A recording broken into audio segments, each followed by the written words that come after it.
While you're out there grinding away, burning the midnight oil, trying to invent the next big app or some groundbreaking product, I want you to just pause for a second.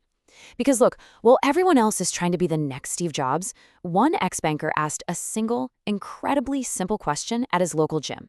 And with that one question, he quietly built a $500 million empire. And here's the kicker. He didn't invent a single new thing. No flashy new tech, no app, absolutely zero venture capital funding. Just pure, unadulterated execution. Welcome back to The Explainer. I am really thrilled you're here today because we're breaking down a raw, powerful story that's going to completely shatter how most of us are taught to think about building real wealth.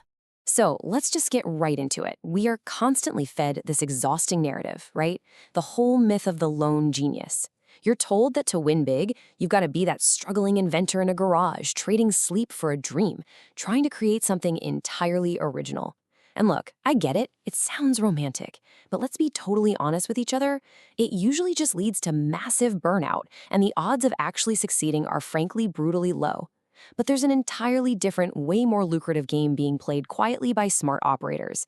Instead of trying to reinvent the wheel, they find what's already working beautifully and they just scale it, aggressively.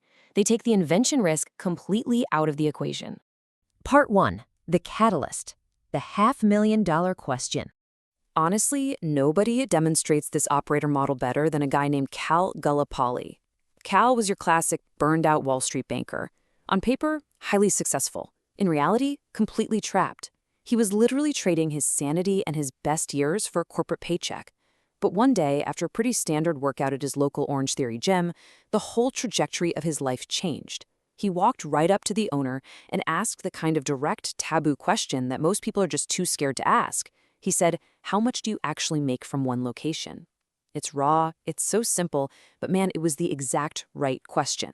And the owner looked back at Cal, didn't even blink, and just casually dropped this number, $400,000 to $500,000 in profit from just one gym.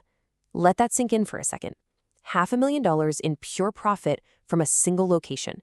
Oh, and by the way, the owner casually mentioned he owned 3 of them. That single, staggering conversation ended Cal's corporate life right there on the absolute spot. Part 2. Shift and scale execution over invention. Now, the crucial point here is what Cal did next. Because he didn't rush home to his whiteboard to try and invent a better treadmill or a new workout class. No, he realized he didn't need to invent anything. He just needed to execute. So he completely shifted gears to exclusively focus on buying and scaling proven franchises. Today, Cal's portfolio doesn't rely on one unproven, risky idea. He scales established systems. We're talking Orange Theory, Marco's Pizza, Restore Hyper Wellness, European Wax Center, Pop-Up Bagels. He doesn't own the trademarks, he owns the operations. He takes their proven playbooks and he executes them with absolute machine-like precision. And he didn't just stop at 2 or 3 locations like that guy you met at the gym. He took this execution model and ran with it to the tune of 120 locations, 120 physical storefronts operating under his umbrella. That is the staggering scale of a true operator who focuses purely on multiplying what already works. Which brings us to the actual financial reality of this execution strategy. Across those 120 locations, the system revenue sits at over $500 million. $500 million. And remember, he did this without a single brand new invention. This is exactly what happens when you stop trying to be the struggling genius and start being the systematic operator. Part 3. The Operator's Financial Playbook. Now, you might be sitting there wondering, how do you actually afford to buy and build 120 locations? Because that takes massive capital, right? Well, let's pull back the curtain on the highly lucrative mechanics of leverage. Cal isn't emptying his own personal bank account for every new European wax center he opens. He uses OPM, other people's money. Because he's a proven operator, he structures these brilliant deals where he keeps a massive 30 to 60% equity stake while bringing in private equity firms and family offices to fund the rest of the deal. He brings the execution expertise, and they bring the capital. It's literally the ultimate use of leverage. So why is smart money practically lining up around the block to hand him capital? Well, just contrast these figures. If you're a traditional real estate investor, you're usually popping champagne if you hit a 12 to 16% return. It's solid, it's safe.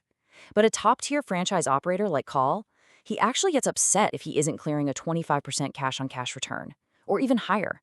Smart money loves backing operators because the returns absolutely blow traditional real estate out of the water. Part 4.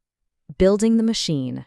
Look, let's be completely honest with each other here. You cannot run a 120-location empire as a lone hustler. It is physically and mathematically impossible. The beginning of this journey, it's a brutal grind, but Cal transitioned to true wealth by building a machine. Step 1, detailed playbooks. Every single process, from hiring to managing turnover, is meticulously documented. Step 2, district managers to oversee clusters of locations. Step 3, he hires dedicated chief operating officers for each specific brand to drive their individual growth. And Step 4, looking ahead to 2026, AI management tools are stepping in to make managing multi-unit efficiency flawless. He engineered a business that runs perfectly, whether he's grinding in the office or sitting on a beach. Part 5. Buying your freedom. Once those systems lock in, everything changes. Because the real goal behind that $500 million in revenue was never just to have a giant number on a spreadsheet. It was about permanently stopping the trade of his best years for a paycheck. System builders create an asset that works entirely independently of their own physical labor. So I want to leave you with this pretty heavy question. Would you rather spend the next few years burning yourself out trying to invent something entirely new and probably failing, or shift your mindset, scale proven businesses, and actually buy your freedom? It requires a real paradigm shift. Drop your honest answer in the comments below.